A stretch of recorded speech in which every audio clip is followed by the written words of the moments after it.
अस्सलाम वालेकुम नाज़रीन, मेहरान टीवी न्यूज़ में के भलीकार मां फराज शाह। सब खां पहिरियों हिकु नज़र हेडलाइन ते।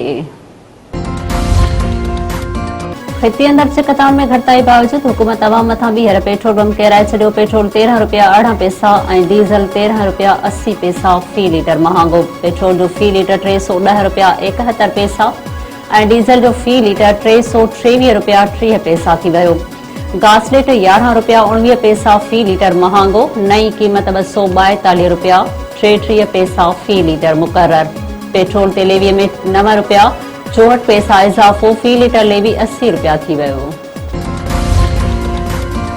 अमरीकी सदर पंहिंजे क़त्ल जो ख़दशो ज़ाहिर करे छॾियो। डोनाल्ड ट्रंप चयो आहे त ईरान मूंखे क़त्ल करण या क़त्ल जी कोशिश कई त संगीन नतीजा निकिरंदा। ईरान धमकीअ ते अमल करण जी कोशिश कई त उन मथां वधीक हज़ारे मीज़ाइल वसाया वेंदा। ज़रूरत पवण ते फ़ौज खे ईरान खे मुकमल तौर तबाह करण जा हुकुम ॾेई छॾिया आहिनि। सोशल मीडिया ते पंहिंजे बयान में अमरीकी सदर वधीक चयो आहे त ईरान ॻाल्हि ॿोल जारी रखण जो चयो, जंहिं ते मूं इत्तफ़ाक़ करे वरितो आहे, पर ईरान खे वाज़िह लफ़्ज़नि में ॿुधाए छॾियो आहे त जंगबंदी हाणे ख़त्म थी चुकी आहे।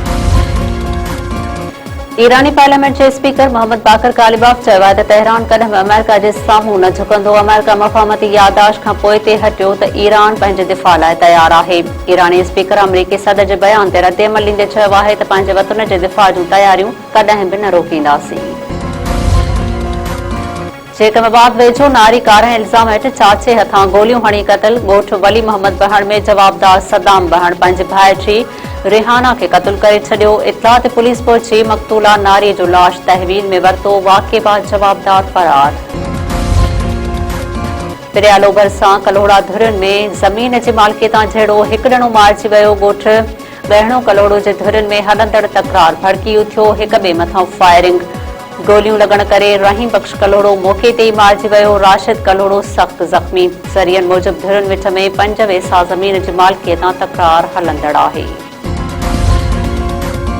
टंडो गुलाम अली वेझो सूसकी कल्टी 2 औरतूं फोत, 13 मुसाफ़िर ज़ख़्मी। ॻोठ अली मोहम्मद मगरियो भरिसां तेज़ रफ़्तार सूसकी टायरा टुटण करे हादसे जो शिकार। औरतूं बशीरा ज़ाल ख़ैर मोहम्मद ऐं सुल्ताना ज़ाल सचल लाशारी मौक़े ते ई फोत। ज़ख़्मी मुसाफ़िर टंडो गुलाम अली अस्पताल मुंतक़िल। कुझु ज़ख़्मियुनि जी हालत ख़राब।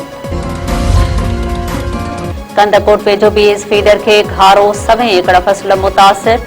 पाणी घरनि में काहे पियो। खाही भरिसां लोही पुल वटां घारो। आबादगारनि जो 7 एकड़नि ते कयल रोंबो ऐं पोखियल बेचारो पाणीअ हेठि। घारे जो पाणी ॻोठ में दाख़िल। 7 घरनि में गोॾे जेतिरो पाणी वहिजी वियो।